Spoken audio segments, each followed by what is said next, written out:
अधिकतर लोग यही जानते हैं कि रावण सिर्फ श्री राम से ही हारा था, लेकिन ये सच नहीं है। रावण श्री राम के अलावा शिवजी, राजा बलि, बाली और सहस्त्रबाहु से भी पराजित हो चुका था। यहाँ जानिए इन चारों से रावण कब और कैसे हारा था। बाली से रावण की हार। एक बार रावण बाली से युद्ध करने के लिए पहुँच गया था। बाली उस समय पूजा कर रहा था। रावण बार बार बाली को ललकार रहा था, जिससे बाली की पूजा में बाधा उत्पन्न हो रही थी। जब रावण नहीं माना तो बाली ने उसे अपनी बाजू में दबाकर 4 समुद्रों की परिक्रमा की थी। बाली बहुत शक्तिशाली था और इतनी तेज गति से चलता था कि रोज सुबह सुबह ही 4 समुद्रों की परिक्रमा कर लेता था। इस प्रकार परिक्रमा करने के बाद सूर्य को अर्घ्य अर्पित करता था। जब तक बाली ने परिक्रमा की और सूर्य को अर्घ्य अर्पित किया, तब तक रावण को अपनी बाजू में दबाकर ही रखा था।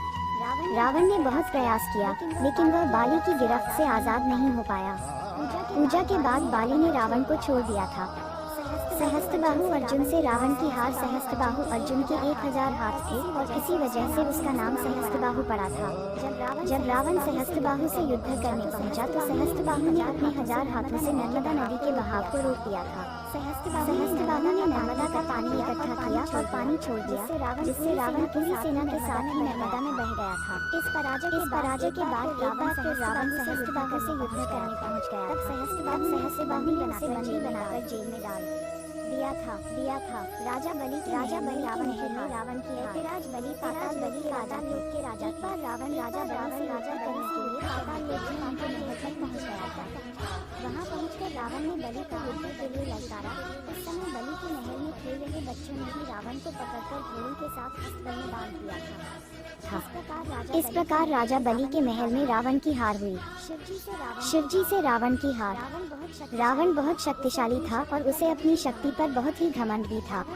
रावण इस घमंड के नशे में शिवजी को हराने के लिए कैलाश पर्वत पर पहुंच गया था। रावण ने शिवजी को युद्ध के लिए ललकारा, लेकिन महादेव तो ध्यान में लीन थे। रावण कैलाश पर्वत को उठा। शिवजी ने पैर के अंगूठे से ही कैलाश का भार बढ़ा दिया। इस भार को रावण उठा नहीं सका और उसका हाथ पर्वत के नीचे दब गया। बहुत प्रयत्न के बाद भी रावण अपना हाथ वहां से नहीं निकाल सका। तब रावण ने शिवजी को प्रसन्न करने के लिए उसी समय शिव तांडव स्रोत रच दिया। शिवजी इस स्रोत से बहुत प्रसन्न हो गए और उसने रावण को मुक्त कर दिया। मुक्त होने के पश्चात रावण ने शिवजी को अपना गुरु बना लिया।